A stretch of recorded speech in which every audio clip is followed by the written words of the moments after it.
Today, we're making a charming little bird, using something as simple as plastic spoons. Don't worry, it's easier than you think, and quite relaxing too. Here's what you'll need: 4 plastic spoons, a hair dryer, a pair of pincers or pliers, a hot glue gun, and of course, a bit of patience. Start by holding a spoon with the pincers, never your bare hands, and gently warm the plastic using the hair dryer. After a few seconds, it'll soften. Carefully bend it into shape, maybe a wing, or a tail feather. Just be careful not to overheat the plastic. And always work in a well-ventilated space. No rush, take your time with each piece. You'll be shaping 2 wings, a body, and a head.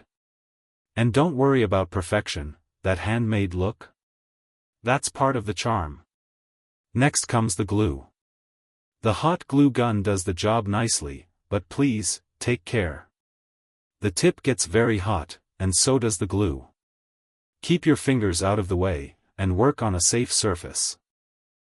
Add a dab of glue where the pieces meet. Press gently, hold it a few seconds, and let it set.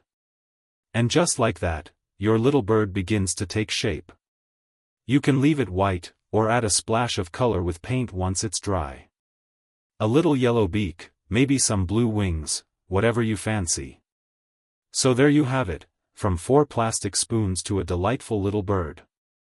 It's a lovely way to reuse, relax, and create something quite special.